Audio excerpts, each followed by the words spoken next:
I don't want to do this. You want me to do the intro? No, I got it. Okay. Alright. I wasn't sure because you said I don't want to do this. I didn't say that. I don't want to do this. You want me to do the intro? Did he not? I said, how am I going to do this? Oh, I thought you said I don't want to. we can go if you want. Fucking hack fraud.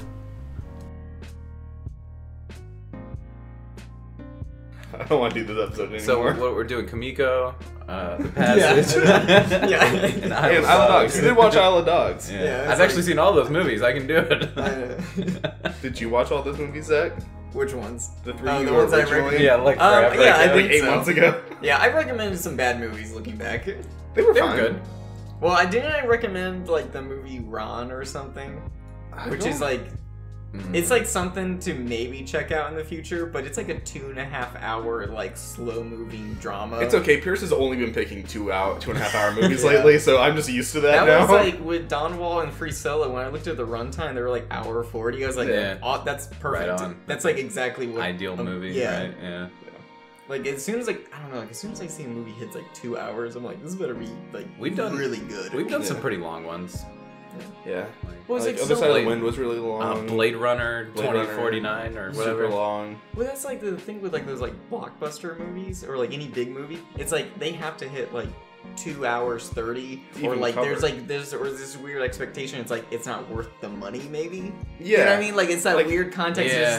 It's like Pirates of the Caribbean 7 is only an hour and a half. I'm not going to spend my money on this.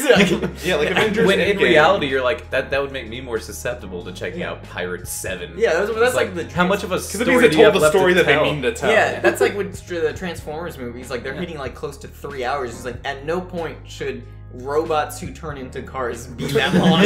Yeah. Especially that late in the franchise, you're Yeah. like, how much more you gotta fucking tell, dude? Yeah. You should be using the time to like develop characters, and I know for a fact that's not happening. Didn't you guys ever see the Bumblebee movie? I heard it was actually good. I heard it was good. Yeah, I But- actually kind of want to check it out. It's just more because- of a reboot to the series, right? Yeah, it was like a soft Yeah. reboot, whatever those mean. Yeah, Yeah. so Fine with me. yeah, I actually kind of would like to check it out because I mean, it seemed like it was more grounded, Mm-hmm. and the guy who directed it was the guy who did that Kubo And the movie. 2 strings, yeah. Yeah. I So- heard that was really good. Yeah, so I think that. It's like it's a good indicator that like it could Yeah. have been good. I read a little interview with him, and he was talking about how with Michael Bay's movies, I don't think he like directly said it was Michael Bay since he was still producing, Yeah. but you couldn't really like every Transformer kind of looked the same, Mm-hmm. and so that's why he wanted to make them colorful and Like, kind give of them some blocky, visual identity. and like like the '80s cartoons. It was just like that makes like total that. sense. Yeah, they're a lot more colorful. Like even just going off of like the trailers, like Bumblebee looks like how Bumblebee should look. Mhm. Optimus Prime is red and blue, and he's got like very defined features. And then like the 2 villains, there's like a red one and a blue one. Yeah. Which is more than you can say for like all the other ones because Yeah, they're all 'cause just all the Decepticons in the past were like they're just gray. They're just great. They're just gray metal, whatever the Yeah. fuck they are. And as they're transforming, the camera's like spinning like 8 times around Yeah. it, so you're just like throwing up in the Yeah, theater. and then it stops and then starts spinning the opposite direction. Yeah. And it's got like just like the ending is like an hour and a half long because it's just a long action Yeah. scene. Yeah, it's absolutely crazy. Yeah. All right, so I guess I should probably intro this thing. Yeah, go for it. All right. Hey guys, welcome back to the Target Audience Podcast. This week we have a special guest, Zack. How's it going, Zack? Hey, it's going good. Thanks for having me back. always glad to have you in the studio. We're also joined with a fabulous and wonderful co-host, TJ. How's it going, TJ? Hey man, how's it going? Pretty good. You answered your own I question. did. Real high energy Yeah, there, TJ. I know. I'm glad we're all feeling it Yeah. today. I know it's still early, right? Yes, TJ. No, but it's 12:02. Yeah. No, but we've been trying to get Zach on the show for a while now. Yeah. He's been a longtime friend of ours, movie buddy. Mm-hmm. I think at one point we were considering like trying to get you on the podcast with us before we got Pierce. When we It were seemed first kind of launching. like it. Yeah. Yeah. Like- And then like your first guest spot that we were gonna do, like we were talking Uh-huh. about, like I think that fell through, and then we got Pierce Like Yeah. coincidentally. and then that's Mhm. all And now I'm taking history Pierce's now. spot. Yeah. It's because we needed 3 people. Basically, And that's now what- Pierce is gone. Yeah. Zach has a lot more free time now, so he's gonna be a regular mainstay of the show. Yeah, sorry, Pierce. This is what we do. We get a guest and then we keep them. Yeah. Indefinitely. We don't let them leave. We just keep peer pressuring them into watching more things. Yeah. Like, guys, I got things to do with my life. Yeah, so speaking of doing things with your life, Zach, do you want to tell us a little bit about yourself and how you met us? Well, TJ, we've known each other since elementary school. We were in like Boy Scouts together. Yeah, for years and years. Ben, I've known you since middle school, I want to say. I think we became real friends, though, I think in high school. It was high school, yeah. Yeah. But, I mean, growing up with you guys, and then that was about it. And, pretty much. And then, like, you guys are some of the only people I, like, remotely care to stay in touch with. Yeah, you're the only two that I've stayed in touch with, really, since high school. Right. And that's probably just from all of our similar interests with, like, movies. Agreed, music. yeah. We've just always stayed just mutually there. We also worked together for quite some time, too. Yeah, definitely. We also understand, too, how life works. Like, there'll be times, like, you know, you do your own thing, and then there's times, like, we cannot talk for a while, and then like, we get back together, and not a second's gone. I don't even know the last time I saw you guys. Was it the Halloween party? That's the last time I saw you. Yeah, I didn't go to Halloween. Halloween. So I guess it's been a while, but I kind of tend to do that. Yeah, but that's also like one of those things. Like we always just have that understanding of it. Yeah, you know. Yeah, it's always pretty cool. But Zach came to us, and he actually wanted to record this episode, which was it caught me off guard. I wasn't expecting it. I don't know if I directly was just like, I want to be on this podcast. I kind of sent you guys that link to that YouTube video where they were kind of doing like behind the scenes of the Free Solo movie. And then you were kind of like, do you want to do the episode? And I was like, sure. Yeah. Because and then you suggested the other movie, and you were like, it'd be cool to do the two. Yeah, I guess to maybe give a little background on how I found out about these movies. I've been kind of like getting interested in like rock climbing as just kind of viewing it. It just seems like something that'd be kind of fun to do. And then I was just driving home one day, listening to NPR, and they interviewed two of the guys from the Dawn Wall, and they were kind of giving the backstory of the pitch of the movie. I was like, that sounds really interesting. Kind of forgot about it. And then a little bit later, I found out about this movie Free Solo, and I'm like, oh, was that movie I heard about on NPR? And I kind of confused them, and then that's when I realized, I was like, oh, they're kind of like the same thing. Yeah, and then Free Solo got all that Oscar buzz. Yeah. It even won, right? Yeah, I think it won like Best Documentary. Yeah, which is like, that's big. Yeah, it's a huge thing. Yeah. And it was really well polished, and I think it was how a documentary should be. It kept you interested while also giving all the information that you really needed to be able to put it into context. Yeah. It's definitely a story worth telling. Like, it's definitely worthy of its own movie. Yeah. Definitely. So I guess we should probably just jump at it with the first of the two movies mentioned, The Dawn Wall, which came out not last year, but the year before. And it follows the story of Tommy Caldwell and his climbing partner Kevin Jorgensen when they climbed the Dawn Wall, which is located on El Capitan, which is one of the largest sheer faces in the entire world, located in Yosemite National Park. Yeah, it's like 3,200 feet. Yeah, or around there, right? Yeah, which is obscenely high. Yeah, it seems like from the rock climbing community, it's like considered like the crown jewel. I think that was mentioned multiple times throughout both documentaries. Like, it's the pinnacle of rock climbing. Yeah, and it took them how long to climb it? 20 days? 20 days? Something like that, yeah. Yeah, which means, I mean, that's like you're sleeping on the wall, you're eating on the wall, you're shitting on the wall, you're doing, there's no break. There's no like, I'll climb down and get it tomorrow. This movie's crazy, too, because it shows the obsession and dedication to such a task to do, too. Like, like how they take years in planning and mapping this out and everything like that. He's climbed the wall and all those other routes, like, so many times, and just it's crazy trying to find the new grooves and the way to do it, and because they're not, it's all trial and error to a point to where it's like you dedicate your whole life to this. So it's not even like you have like a third of an inch to grab onto. It's like it's really like a grain of sand is like your hook to stay on this sheer cliff face, which is insane. It's unbelievable. And I think I went into watching both these documentaries thinking that, and this is kind of jumping maybe a little ahead, but thinking that maybe Free Solo was going to be like more impressive because he doesn't have any ropes. But just the fact that these guys, they did have ropes, which gives them kind of like a safety guard.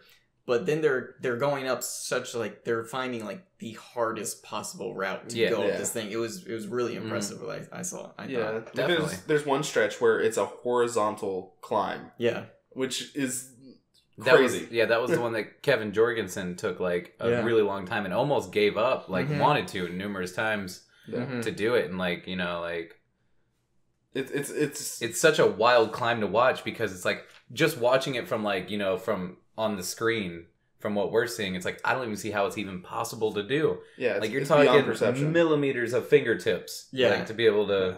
Everything's got to go perfectly. Yeah, I've been watching some kind of just YouTube videos of some of these guys kind of talking about like rock climbing techniques or whatnot, and it's always just really impressive when they start getting down to like the techniques and the sciences of it. They were talking about this like very kind of like you barely have a grip, and one of the guys was saying it's like, well, if you put your thumb kind of overneath your fingers, you get then essentially 20% more grip. Yeah, it's like and leverage. Kind of just like just thinking about like just the science of just, you know what I mean, just to know that it's like, oh well, if I use my thumb, I get 20% more of a grip. Right. Yeah. So then maybe I can get up a little higher. It's kind of like how like physicists like they do like this like one example where it's like they take like a spoon and like hang it over like the edge of a desk and then put like a hammer and a string on it, and then like with like the tensile strength they're able to like keep it balanced. It's kind of like that where it's just like, you know, this tiny point of contact on something that's really not all that strong on its own, but being able to support your entire body weight for 8 hours at a time. Yeah, it's crazy. And Tommy Caldwell too, learning about his backstory and things that happened to him, he's missing like his index finger. He's down a finger. Yeah, and that's also like the least interesting backstory. Yeah, I know. Yeah, So we should probably talk about Tommy Caldwell and who he is. And I knew nothing of who Tommy Caldwell was before jumping into these movies. So Kyrgyzstan. Well, do you want to even before that talk about his? So like he starts off, he's like this. His dad was a famous climber, and he took to it at a young age. Like, and they went to at age of 6. Like he's like scaling these mountains with his dad. Like it's part of his blood. You know, and he goes to like basically like an open hosted tournament for like youths, and he like just fucking crushes everybody there. And he gets offered a spot on like the national tour to like compete against like the big dogs, and he goes and he wins that. Yeah, literally overnight goes from no name to like he's one Tommy of the Caldwell, names. the hot new person in mountain climbing. There's so many moments in the documentary where just a little sliver of his backstory could be like an inspiring movie in itself. Yeah, I agree. And there's like, all right, 10 minutes, let's keep going. Yeah. And then he ends up going. He meets Kevin Jorgensen. Well, he meets his first wife, Beth, right. And they travel to Kyrgyzstan for like an expedition to climb some of these like remote mountain ranges and show off what they have to offer. Yeah. Until they get kidnapped by a terrorist cell. Yeah, that was actually when I was listening to NPR. That was. And they were talking about a rock climbing movie. I was just kind of like, okay, it's rock climbing, that's cool. Yeah. And then they mentioned the Kyrgyzstan part. I was like, oh my god, like, this is really intense. And just the fact of just everything should we kind of talk about? Go for it. Essentially they were rock climbing.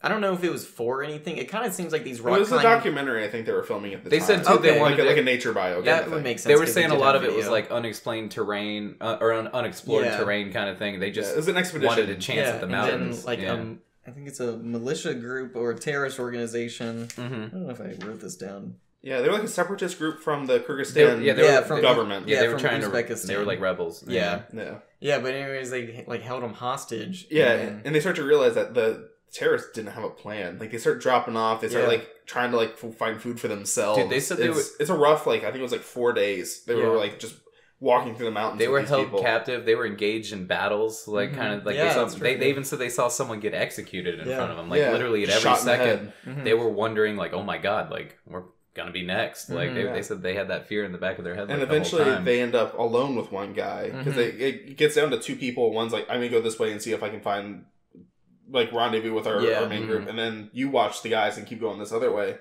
And it comes down to it as Tommy Caldwell pushes the guy off a fucking mountain. Yeah, and it goes into his depression that he entered after that. Even though he's a hero, he did what he had to do to survive. The baggage that takes on you, yeah, which shows just like how clean of a guy he was. That like he feels guilty for taking a life, even though it was in self-defense to protect his. Yeah, and that rebel actually didn't even die. And then it turns out the guy didn't even die. He's been carrying this weight his entire life. Yeah, but he doesn't know that until years later. Yeah, and he kind of he falls in this deep hole. He ends up losing a finger along the way, and eventually losing Beth. Yeah. Well, it was kind of like they kind of touched on that in the documentary is the codependence or the dependency that they kind of both had for each other. They were survivors, right? And that's what their real bond was. It wasn't love, not true love. Right. Yeah, they ended up getting married, and then it kind of just devolved. Yeah, which actually I think kind of was the inspiration or the drive to do the Dawn Wall. Yeah, of course. Yeah. And it's something that they don't touch on in the Dawn Wall as much, but some other interviews with him, and I actually read a little bit of his book. Okay. Where he was going into this suicidal. Like, there's moments where he talks about how if he fell, he wouldn't have minded it. Because this was like, kind of like, if he can conquer this, he can conquer the personal challenges in his life. Right. So he puts out it's like the ultimate like therapeutic thing for him. In a way, I think it was like, it was his therapy. Yeah. Was just, if he can find his groove and, find what makes him him, even though he's, he lost his wife, he lost a finger, which, I mean, losing a pointer finger is, they talk about how they have people on who are experts and they're like, that's game over. You can't can't recover from that. You need that finger, otherwise you cannot climb. Yeah, he said the doctor came in and was like, you're gonna have to find a new career kind of thing. Sorry, dude. Yeah. And he ends up, putting out some ads, and he's like, you know what? He goes on a couple climbs, he finds a technique that works for him, and he starts doing better than he did before. Which is crazy to go from like a top competitor to doing better even with a handicap. Yeah, I think they said there was even like a mountain that like he was trying to climb that was giving him trouble that he could not do like for the longest time, like with his index finger and everything, and then he turned around and did it like that was the first thing he accomplished. Yeah, the drive that he has is really inspiring. No, it's true. Yeah, it's definitely makes you like look at your own problems and go like, oh fuck. Yeah. Like if he can overcome that, like he's truly just like an underdog story in so many ways. Yeah, and he keeps going, and he does have this wonderful support system. Like like nobody ever. In a way, they do tell him is like you can't, but like once he says no, I'm going to keep going. Everybody kind of piles on, and they're like, oh shit, he can do it, and he gets all this like wonderful support. He ends up, so it's like, you know what? If I'm really gonna prove that I can do this, is like I'm gonna climb the Dawn Wall. And he puts out some feelers. He's like, I'm going to do it unassisted, without any tools, his hands. And he puts out there, and everybody calls him fucking crazy. They're like, no, dude, that's bad shit. Yeah. It's like, you're going to die. And then he finds some like young kid, Kevin Jorgensen. He was the only person who answered the ad. Yeah. And he was a boulder climber. Yeah, which that's even crazier. I actually thought the Kevin kind of story was maybe not touched on as much as I would have liked to in the this is Tommy's story featuring Kevin. But there was moments in the documentary when I was watching it where I started really feeling bad for Kevin just because he seemed in some parts like just like inexperienced. Yeah, he was out of his depth. He said when he did the boulder climbing thing and his like what he got into and his background of climbing and everything, he says it was typically like, no more than like 30 feet off the ground, and it's like the complicated thing is there, like the level of expertise and athleticism is there, but it's nowhere near the scale of climbing El Capitan. Yeah. Like, which is crazy to go from that to it's like going to like the major leagues. Yeah. Yeah, just like immediately. It's like that's like throwing your 7-year-old in like an MLB game. Right. Yeah. It's like they're fucked. Right. Yeah. You just skip to the final boss in like expert mode. Yeah. Like and then at the end of the day, like he ends up persevering and accomplishes it as well. I think that was some of my favorite parts of the movie is like, the bond that Tommy and Kevin end up forming and everything, and like that part that you were talking about in the mountain. Yeah, so the dyno, because they start pathing out their route up. Pitch 15. Yeah. So pitches are basically each leg of the journey up this cliff. How many pitches were there total? Do either you remember? I think there was around like maybe a little bit more than 30, something like that. And there is a turning point where they start to get easier, but there's one called the dyno or the Dino, where it's a horizontal stretch, and there's one part where you have to like jump and catch yourself with one hand. Yeah, and it's absolutely insane. And they finally Tommy's able to clear it because Tommy had to do a backtrack loop. Well, that's true. Yeah. So what they do is the method they go up is they go up. One person gets up the pitch, and then the next person follows them up, and then they carry all their gear so that they can stay on the cliff. It's like all day like extra rope. Yeah. So and all their supplies they have like they're called portaledges, which are like basically like little tents that you pop on the side. Yeah, which actually I think And I don't know. I mean, I guess just maybe this shows our inexperience with the rock climbing kind of community and how that worked. But it sounded like their portaledges kind of were at a stationary base, and they would climb and then go back down to that base, and then kind of like I don't think they were. Yeah, I'm not, they ended like, up 100%. Because they were talking about how they had to lift up like several hundred pounds a year every time they got to a new pitch. Yeah, okay, but maybe they so, for a long time they ended up setting up a home base at pitch 15. That's true, because that's the one that Kevin was stuck at. Then Kevin gets stuck at a certain point, and Kevin was like, "Okay, I'll just help you, like relay you as you do it, and just because get Tommy higher has up." to make the decision. He's like, do I continue on without him? Yeah, in a way, and it's like there comes a point where he has to though, where he has to because otherwise, because they spend like several days where Kevin is just stuck there. Mm-hmm. So Tommy's like, you know what, I make the decision. I'm gonna clear it without him, and he stops right before finishing it. Yeah, and he's like, you know what? No, we're in this together. I'm not climbing this thing until he climbs it. And they stay up there for 20 days. Yeah, I found that really powerful too. Like that, like when he goes back down and is like, "Look, man, I really don't want to do this without you." Kind of. Yeah, thing. Like, that was actually an interesting, I think, character development. It really is. Like that was a touching moment because it also really showed Tommy not being that well at communicating his feelings. That was like I think Kevin kind of touches on it too. Is just like Tommy kind of won't say how directly how he's feeling, and that's actually a weird connection then to Free Solo. Yeah. You gotta to be honest, if you're climbing these mountains without gear, you're kind of a broken person. Like you're not like in certain regards, you don't have a social life. You're not. These people aren't necessarily well adjusted, and I think that people who are in like the upper tier of no matter what craft you're in, like that level of dedication, kind of you find isolation in it. Yeah, it's definitely because you become so engulfed in your passion. And your it's lonely at the top is what I think it kind of boils down to. Ooh, that's good. And I think he wanted no, it really is. But I think he wanted somebody to share that experience with him. Well, and also I think just for the type of climbing that Tommy was trying to accomplish, you have to have a partner. Like that's just how that system works. Yeah, because you have to have a safety net. That way, if you fall, you don't die. You have someone to belay you.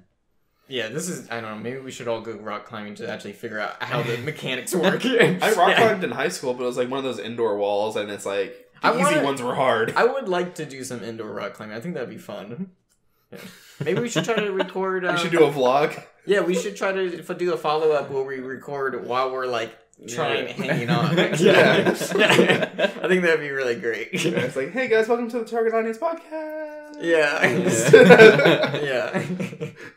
But no, it was really cool, like, beautiful display of friendship and, like you said, display of character on both sides. And then when Tommy just fully embraced it, too, he's like, look, I'm not doing this without you. You're getting through pitch 15. You're going to catch up to me. And once Kevin got through pitch 15, it was like... I think... That was just, like, the thing he needed to overcome. Like, he had that extra leg of support and everything. That also kind of shows Tommy's growth, I think, as a person. Right. Because I don't know if starting the documentary, you would have thought... I think... It was reasonable to think that he would have accomplished it maybe without Kevin. Yeah. You know what I mean? Like, there was almost maybe like, he was like, he has to do it. And then maybe slowly as the documentary unfolds, that's his when mindset his mindset changes. Because they didn't start off as friends. No, they became friends. They were just he like, said he just needed a guy. Yeah, he said he knew of Kevin's reputation. Yeah. And that's about it. Yeah, because he was like a star kind of boulder climber. I don't know. Yeah. Yeah. So, any closing thoughts on Dawnwall before we switch over to Free Solo? Not really. I think we touched on most of it. I think Dawnwall was a surprise for me. I really went into it thinking that it was going to be just like a rock climbing expedition, and that was kind of it. Yeah. I was really thinking like Free Solo is where like I'm going to be the most impressed, but Dawnwall really stuck with me. Really, their friendship and just Tommy's just drive. Tommy, and I like too that like they touched on also like the aspect of how when the media got involved, and like how much of like a that's like a whole other factor that gets weighed in there. And, like, it almost puts a strain on. Like, they were starting tabloid things. Like, is Kevin weighing Tommy down? Kind of thing like that. And it's like, they overcame... Like, that's like a whole other thing. We're talking about him throwing his phone off the cliff. Where it's like... He's like, day 12, I was just getting back-to-back phone calls. And I just couldn't calm down. And my phone, it fell off. Yeah. It slipped. And it cuts to them just like, oh, man, sure is a shame that I accidentally dropped my phone. You know what? it happens a couple times in Dawnwall. And maybe we can talk a little bit more about it with Free Solo. Mm-hmm. But the interactions with the actual camera crew Yeah. was so interesting because the way they get those shots. Yeah, and that's it's not easy. And it's got to be crazy filming something like that because it could turn into a snuff film so fast. Yeah. Yeah, like the whole context of your documentary changes if one of these guys just That's slips. true. Like, Yeah, well, maybe we can get into that. That's more Free Solo. They do They focus deal with on that that. directly. Yeah. Yeah. Free Solo is a lot more somber. Yeah. mhm. It's more of, in a way, like, Free Solo is kind of like Moby Dick. Yeah. Yeah. Where it's like, because Alex Honnold, the star of Free Solo, is such a drastically different person than Tommy Caldwell is. Mhm. Mhm. Because Tommy's an underdog who keeps overcoming challenges. Not that Alex doesn't, but like we'll get into the differences in Yeah. the character. Mhm. But funny little tidbit is when they were up on the wall for those 20 days, Mhm. different climbers actually went up and brought gear up to them, like fresh food and supplies. Yeah, I was wondering Alex- how that system works. Alex Honnold actually climbed up there with sunglasses and chapstick Really? to give them. That's crazy. He was like one of the first people up, and he's like, "Yep, there you go, you guys got this." Which is like crazy since he's known for being like a Free Solo guy, which means he doesn't have any support. If he falls, he falls. Yeah, Mhm. well, he doesn't do exclusively Free Yeah, Solo. But that's his yeah. big. Yeah, he's thing. done some big Mhm. accomplishments with Free Soloing. Mhm. Yeah. And maybe just real quick, it's actually a Honnold. Honnold. Yeah, I said Honnold, didn't Yeah. I? It's okay. Yeah. Get it right, man. yeah. I don't want him to listen to this, and then You really think that's what he's listening to? Yeah, I think so. I think he's on it. YouTube scout just looking up all the like search terms and trying to He find. just yeah. Googles Free Solo. Yeah. He Yeah. sorts by new. Yeah. He's like 12 Yeah. views. Oh, this is perfect. This is great. Yeah. I want to know what these guys have to say. Yeah. Sitting in his van eating with a spatula. Yeah. All right, so let's talk about Free Solo, which is Alex Honnold's story about how he climbs the same cliff face Mhm. completely unassisted, Yep. which means no No safety, ropes. no safety net, no somebody to belay him, no you got gear and you can take multiple days. It is you're going to climb that today, or you're not climbing it at all. Yeah, and he climbs it within a day. Yeah, Yeah. he cleared it in. Mhm. How long did it take him? Do you know off the top of your head, or can I pull that up? Let me see. Maybe I wrote it down. I don't think I did. It's like, Okay. what, It's like- 8 hours, 3 hours. An hour and 58 minutes. Did he really do that in an hour and 50? Oh wait, no, sorry, No. that's the No. wrong one. This is when I think it. they took- do a practice run Yeah. with Tommy Caldwell that took an hour and 58. I could be wrong, but I want to say it maybe took him like around 8 or like 12 hours. It was like a good chunk of a day. It took Yeah. him 3 hours and 56 minutes. Okay. Wow. That's crazy. Because once Yeah. he started, He left it's at 5:32 nonstop. in the morning and he hit the peak at 9:28. Yeah, because Yeah. that's the back half of the movie is him doing the climb. Yeah, they really. Kinda 20 thing. days. Yeah. 4 hours. Yeah. Yeah. Which means that because it's like, you know, what they establish in the Dawnwall is like they're hitting these pitches and they're just beating their head on it. They're doing time after time after time Yeah. after time. It's not like they're like they climb it once and they take like 8 hours off and like, all right. This is all first attempt. If he slips up, if his finger drops, or if he doesn't feel confident in himself, he's Yeah. dead. Yeah. He just fell 3,000 meters. He's fucked. Yeah. Which is why he put years of his life into planning it and knowing every crack and crevice of the mountain. Which they go over this in both of the documentaries, but there are the El Capitan has all these different routes that people have done. Yeah. Mhm. And I think with the Dawnwall, they essentially just invent their Dawnwall route. Yeah. With Alex, he takes the free rider route, which I don't know when it was accomplished, but it is I think it's like It's an established, well-traveled one. yeah, but it's never been done without any ropes. And Yeah. I think in the movie too, like, because Tommy Caldwell pops up in the movie and stuff. Like, remember when he's planning it and stuff like that. And And even Tommy's like, this guy's fucking nuts. he mentioned something about the Dawnwall. He was wanting to explore, like, you know, different routes and ways to do it. Because doesn't Alex end up combining routes in a way too? He doing it. He does something because There was a there's big that route- backtrack part. Yeah, that because he there's did. a route called, or I think it was kind of phrased in the movie as the boulder problem, Mhm. which is a difficult terrain. And that was like, I remember in the documentary he was trying to figure out, and there was this one point where like he could either do like a small jump to a ledge, and it was like that's absolutely crazy. That's crazy. Like that's so risky. Like there's no like reason to take that big of a risk, and so I think he maybe figures out like another kind of, that's like when he has to like swing kick. Yeah. Oh, the karate kick. Yeah, the karate kick. Yeah. One where he gets his leg like 95 degrees up.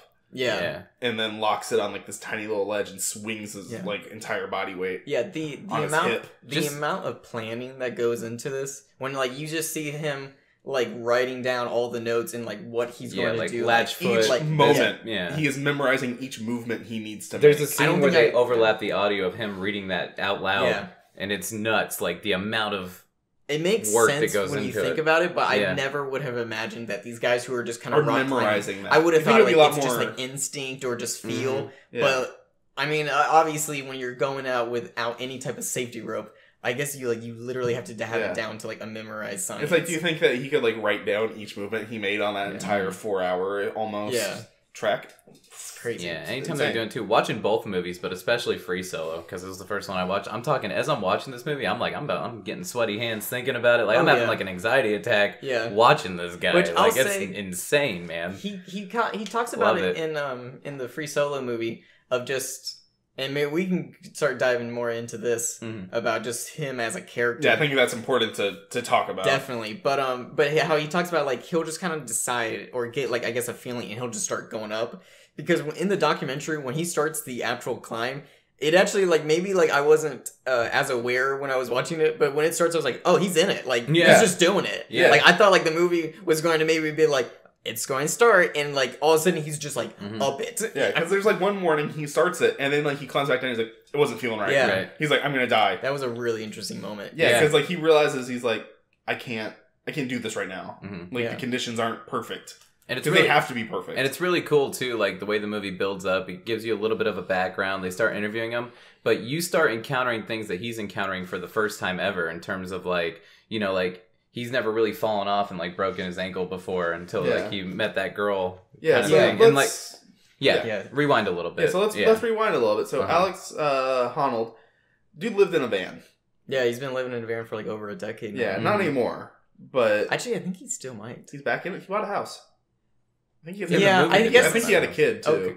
I don't think he has a kid. No. I thought he had a kid. No, Tommy has two kids. Tommy has 2 kids, but I thought Alex, like, they had a kid shortly after the production or something. Doesn't seem like it. It doesn't. I'm stalking them on Instagram right now. Okay. He doesn't have a kid. Okay. But he's living in a van, like, ultimate bachelor life. Literally, all he does is he does some speeches now and then, and he climbs. He climbs. Yeah, it seems. He climbs. It seems like.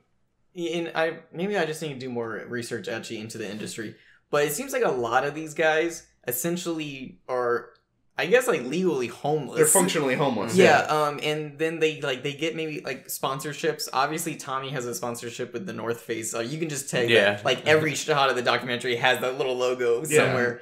And then like probably doing like a lot of like, I know Cliff Bars. They had, like, deals worked out. You know what I mean? Like, they take a cool photo for ads. And I'm guessing that's how these guys really just, like, finance themselves. Which makes sense. And there's competitions. Like, in the Don Solo, or the Don Wall, they cover that. Like, there's competitions. And so speeches get a little bit of money. Seminars. Yeah, and I know Alex... He has a book. He also, like, runs, like, a not a documentary.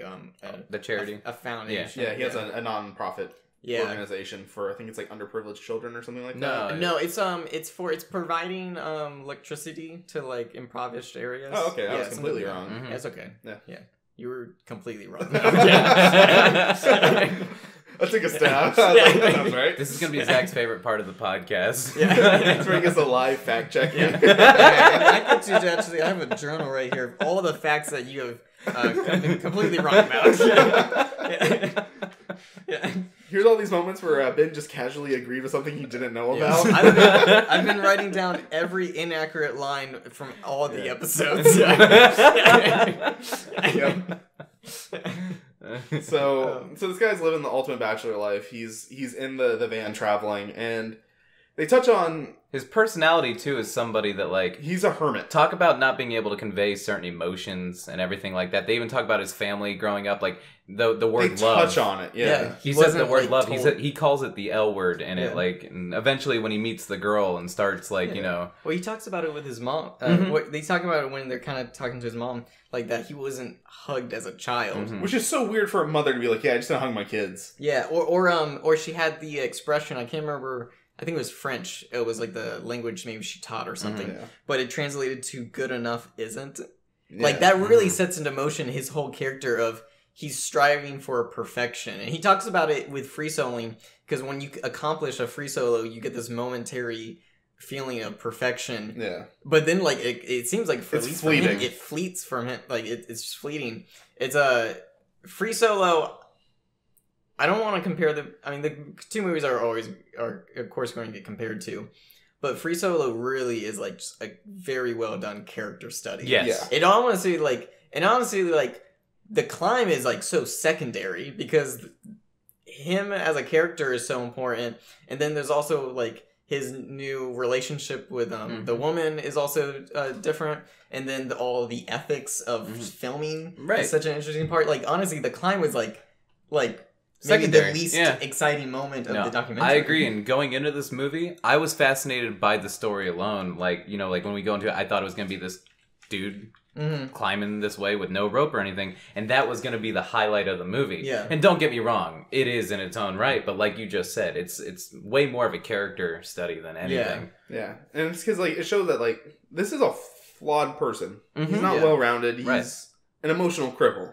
Right. Yeah, I mean he's so detached in certain aspects, even from his own mortality. Was it He has like a do or die kind of mentality where he's like, if I fall, I fall. Yeah, was that part where he's really hard on himself too? Like when he can't do something or he feels like when he did first decide to start the climb and then like he went back and was like wasn't feeling it. He was really beating himself up about it, like looking in the mirror, just being like, I'm not good enough. There's that there's that really interesting part of the documentary where I think he's maybe talking about past relationships. Yeah.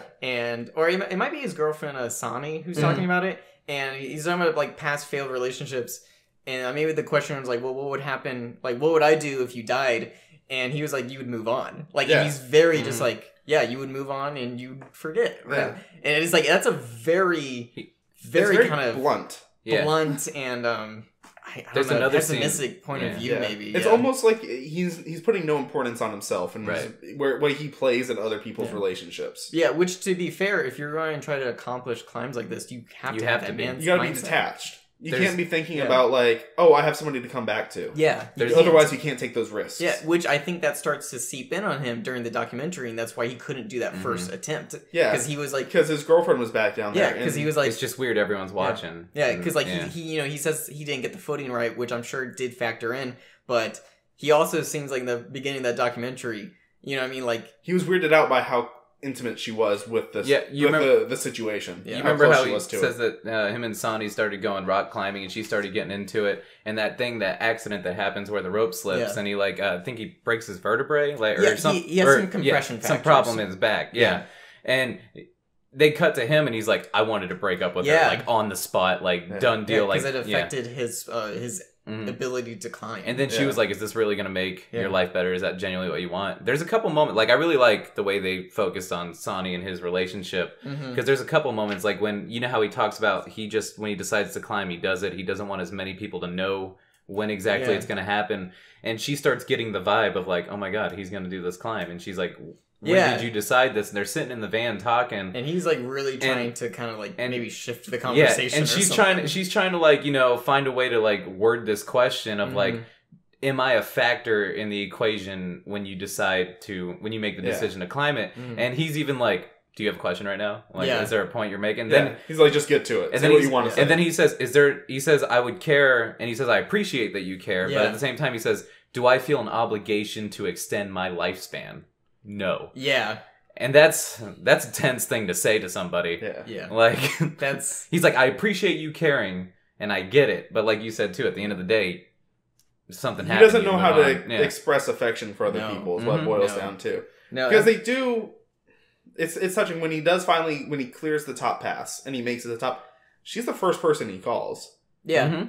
or other way. Or yeah. that is shown in Yeah. They, I mean, there could have been, but Yeah. but it's presented like, you know, it's like he does probably care. Yeah, and again, from as being on the Instagrams, they are still together, which I actually thought watching the documentary. She's a fucking trooper. She puts up with some shit. That's She something. really does. He's an asshole sometimes. Oh, the part the part where they're like, having this guy's not necessarily the like part, a fun guy. The part where they have everybody over and they're carving pumpkins. Yeah, that and she's like, Alex doesn't want to have fun and carve pumpkins with us, and he's like, I don't like to be told when to have fun. Yeah. I like to do it at my own leisure. You're like, whoa, okay. he really she's not in the documentary. She kind of co-directs with the guy. I think his name is Jimmy. Or yeah, you got that right.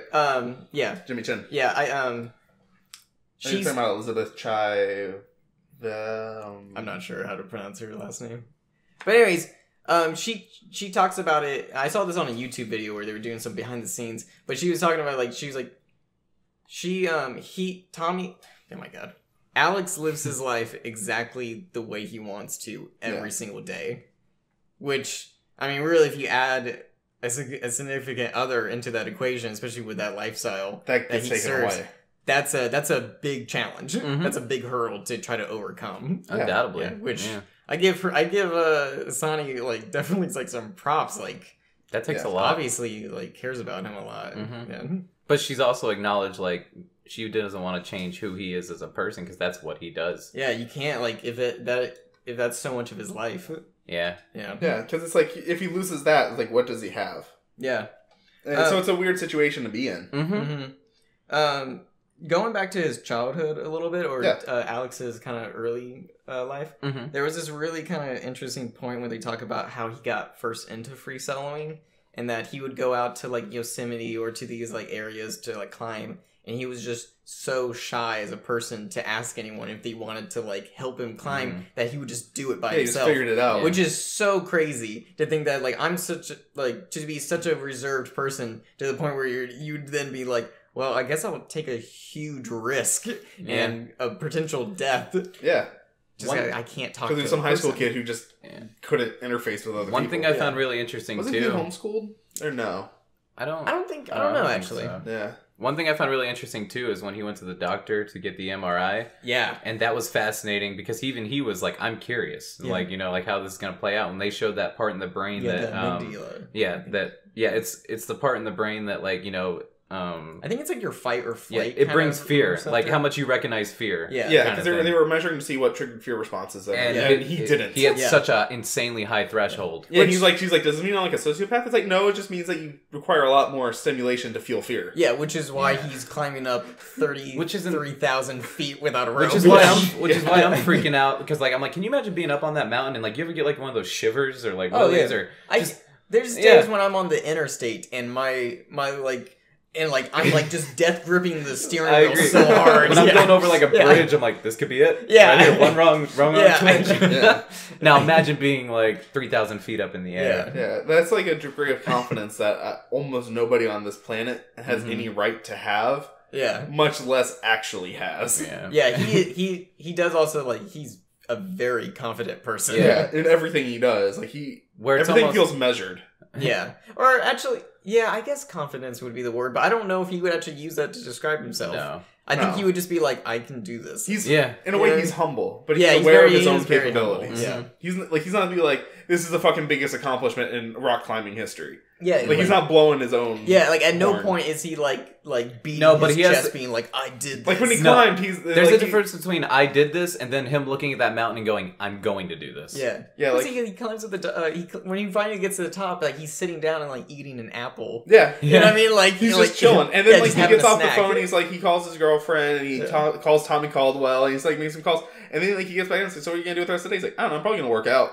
Yeah, he goes back and starts doing those like finger pull-ups. Yeah, he's doing like pull-ups with like his fingertips. The most impressive thing I think I've ever seen. Like that is just a crazy amount of strength. Yeah. I don't know if you guys maybe saw some of the like the YouTube videos I've watched of some of these guys talking about like the techniques, but if you look at their hands, they're massive, which makes sense. I mean, that's all their muscles that are just they have to be, but it is like they got like it is like such a weird thing to be impressed by, but it's just like that guy's just like Oh my god. Yeah. Like, I wonder what an X-ray of their hand looks like, because it's like, do you think their fingers are stretched out?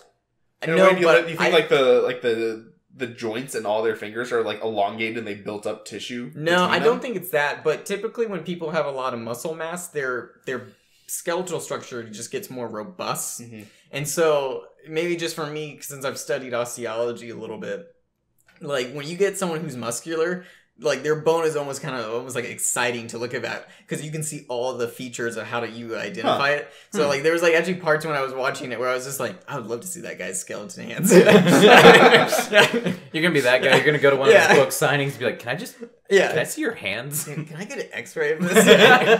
Yeah. No, that's a good point though. That is something that is truly fascinating, like when you think about it. Yeah, actually, I think I wrote it down because I'm such a strange weirdo. It's a weird picture. I like that. It's an odd picture. Weird angle. Yeah.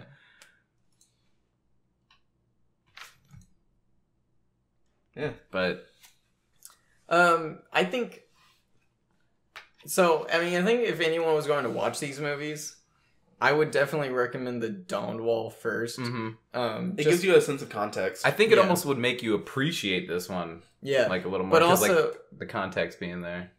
Tommy is such a part, and he's such a actually I think an important part, and also Free Solo because he's trying to kind of like rationale with Alex in ways. Yeah. And it actually is kind of cool because you actually see Tommy. It's almost like a follow-up, like an epilogue of the Dawn Wall, where you see Tommy. He seems like at this different point of his life. So I wrote down both of these guys' ages.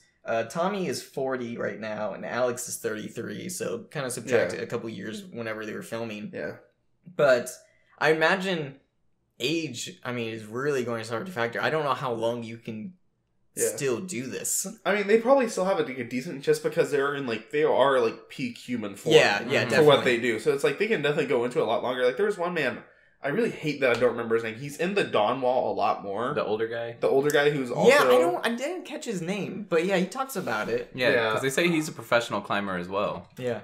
Well, that's one of the things that Tommy is talking to him about is like the high death rate of all these Free Solo guys. Oh, they even show that like kind of like little montage of people that have a lot of Free Soloers, and the average lifespan is only like 30. Yeah, it's really like, and then people die, and then during the Free Solo, one of their friends does pass away. Yeah, I don't know how close they were as friends. He was like they were associates. They were part of the same community. Yeah, They knew each other in passing, at least. Yeah, there's a part where Alex and Tommy are talking, and Tommy's like, I've known like 40 people, I've just died. They've just died. He says I wasn't like best friends with them, but like I knew them on the circuit kind of thing. It puts you in perspective, like how close they are with death at any moment. Yeah.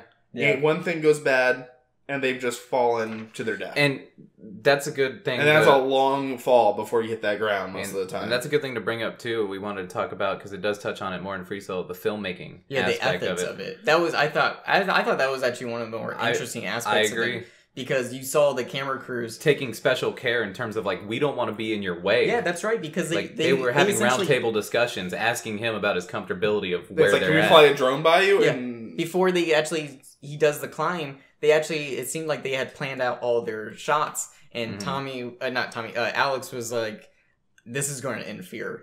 Yeah. And that gets to a weird area where it's like, you have to document it. We got to document and this. And you want to get the best shot possible. But you don't want this guy to fall because he feels like there's too much pressure on him. Because you see the look on their faces at some of those roundtable things of like, how can we make this work for both of us? But at the end of the day, Alex's comfort is priority. Yeah. When he was making that karate kick for that one pitch that we were talking about, like everybody on the ground crew is just like, I'm not even looking. Yeah, there was that one guy on the ground who he had to look away, which like I would be doing the exact same thing. Like I can't imagine. There was that one journalist who was like, he looked like he was watching a lot more of it, and I was like, I don't think I could. Yeah. Which real quick on when he's actually climbing, that moment when he's climbing and there turns out to be that guy in the unicorn costume. Yeah. Do you think, okay, I'm glad you brought it up. TJ and I were talking about that last night. What a strange thing to happen. Do you think they both looked at each other and was like, freak? Like it's like guy in a unicorn suit versus guy climbing mountain with absolutely nothing. Like no rope or anything.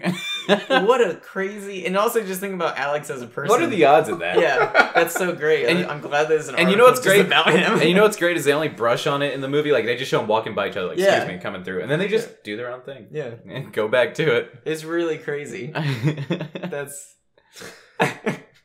So that guy just climbs in a unicorn suit? Yeah, that's I his guess thing. so. That's his whole shtick? Yeah. Wow. It's It's fun. like those guys who go into like the unicorn costumes at like concerts. Like they'll be in the mosh pit and it's like, why is a Pikachu here? Yeah. I like this one quote by Unicorn Man.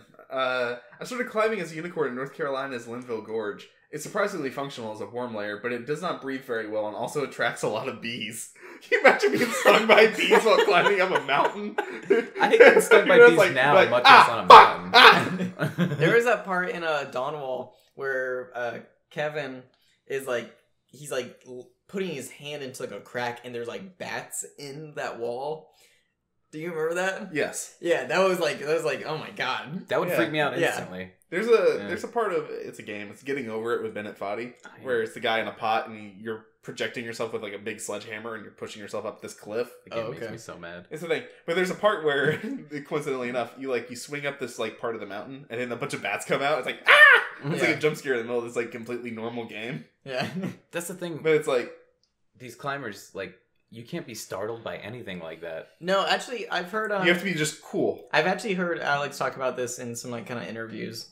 Because I don't know if he touches on it on Free Solo. But he actually says free soloing is very slow. Mm-hmm. It's very planned out. And he actually kind of presents it as kind of like a unexciting thing to maybe observe or like to do.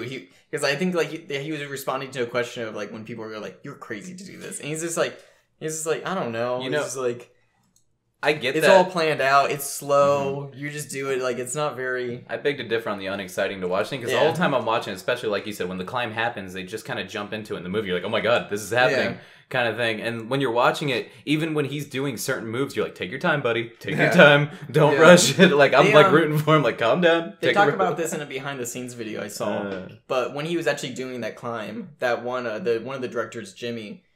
he was climbing, I guess, to get the shots and there was a point when Alex was going so fast, and I guess there was a point where they were going to cross, where I guess Jimmy started having to, like, go faster. Yeah. But then he obviously, like, there's his safety, too. Like, so, like, there was, like, these moments where it's just like, Alex, like, you gotta slow down, because, like, the camera crew can't, like... And you also have to take into account, it's, like, the entire crew that was filming along the way.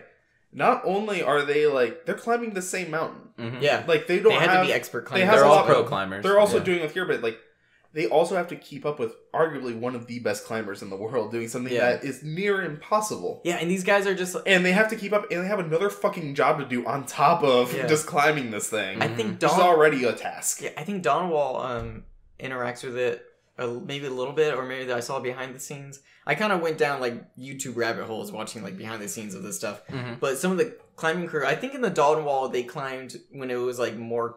Like, the weather was colder, because I think you actually get better miserable, grips. yeah. But some of these guys, some of these guys would be just, like, hanging off the wall with their, like, you know, heavy camera for hours, just, like, in the cold, like, in the wind. Just in Yosemite National Park. Like, it's, when it's cold there, it's fucking cold there. It's not like you're in Florida, and it's like, ooh, it's a nice, you know, crisp 65 in 6 in the morning. It's like, oh yeah, it's like 40 degrees out. Yeah. And when you think about that behind during the the nice stuff, times. Like, the display of, like, discipline in filmmaking, like, it's really something crazy. Yeah. Like, yeah, that has to be very tricky. I guess going back to what we started talking about, the ethics of it.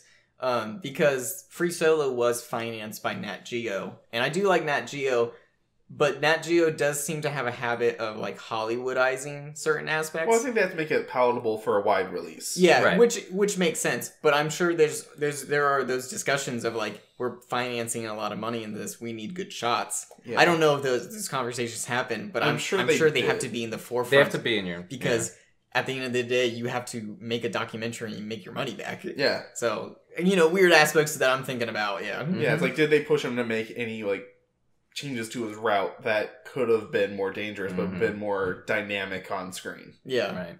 Yeah, it's interesting for Alex to... He wants to...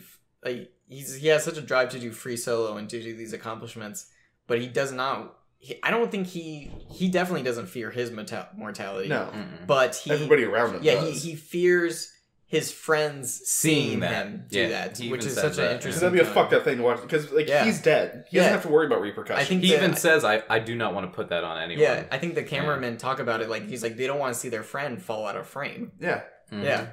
God, it's really heavy. Yeah. But otherwise, like, I think this is kind of coming to a close. I think they're both fantastic movies, and if you were gonna pick one, I think you should watch The Dawn Wall. If you had to choose just one of them. I think I would go with Free Solo. Do you think? I think just because for my aspect, I really like the character study of Alex. But that, I mean, they're both really great, and Dawn Wall is. They're on both Netflix different right types of inspiring. I think. Yeah, that's very true. I think because it's both one man's personal journey up this mountain. One's a personal journey, and one also has the friendship aspect of it. Dawn Wall is such an underdog story that I think like that would motivate. I think anyone just to get out and do whatever you want to accomplish. I think that's what it is. I think Dawn Wall is a lot more of just like hey, let's watch one man overcome adversity to do it. Whereas Alex is more of just like, hey, want to watch this guy do some crazy shit? Yeah, I don't know. Like, you're not phrase it just like that. Yeah. I'm not as emotionally invested in Alex's story as I was, just because it's like it's harder to connect and find similarity between yourself. With Tommy, like there's a lot more. You can see eye to eye and kind of see where he's coming from, and you know his drive is a lot more clearly defined. Yeah, that he's trying to overcome his own personal challenges. Alex is a lot more detached, I think. Yeah, and it's harder. And you can piece together and you can figure out what pushes him, but it's harder to relate to. Yeah, at least in my case. That's interesting. I'd say I kind of wish I watched Dawn Wall first and then Free Solo, but I think regardless of which one you watch, like I like what you said about how Free Solo almost feels like an epilogue. Like it ties. I think they both tie into each other so nice. I think that when you watch one, you're going to want to watch the other. Yeah. After I watched Free Solo, I was excited to be like, okay, you know, this book's still open. Of like, I get to watch a whole other movie involving this like type of mountain and like, you know, lifestyle that I've never delved into before. I don't know much about rock climbing at all. I don't. I don't like. It's just been something I've seen people do, and I'm kind of like, that seems fun. It is truly fascinating, though. Yeah. I watched Dawn Solo on this past Monday, and I was like, kind of like I had just both rented these off of like iTunes, and I was like kind of itching. I was like, oh, I just want to watch Free Solo, but I kind of held off for a couple of days just because I had to get some stuff done. But it was, I mean, honestly, like if you watch one, I think you'll want to watch the other. Yeah. Like if it kept your interest, which I mean, there's stupid people out there. They probably watch it and like, you don't. Well, you're not big mountain. Hold on, to me though, even the stupid people out there's some camera shots that's literally like these people climbing where it's like, I don't know, care who you are. It's like, how do you not like there's such an adrenaline rush watching I like the wide shots where you see just how tiny this person is. Yeah, I think Free Solo and it's truly a beautiful mountain and everything. It starts pulling out more and more. Yeah.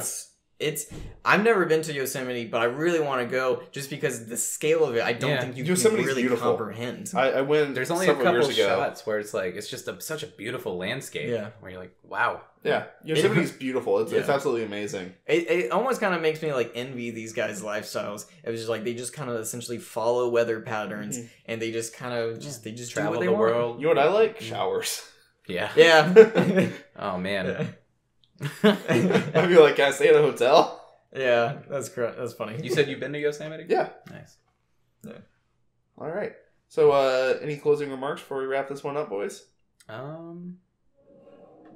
I don't think so. All right. Well, thanks for joining us, Zach. I'm glad we were finally able to get you in here. Appreciate it. Let us know what movies you want to do for your next special. Yeah, thanks for having me in your studio. It's really cool. Yeah, really professional setup here. But yeah, it's if you ever want to be back on, you're of course more than welcome. Could do the Von Trier special. Okay. Yeah, I don't want to ever be back on. All right. We're just gonna start calling Pierce Zack.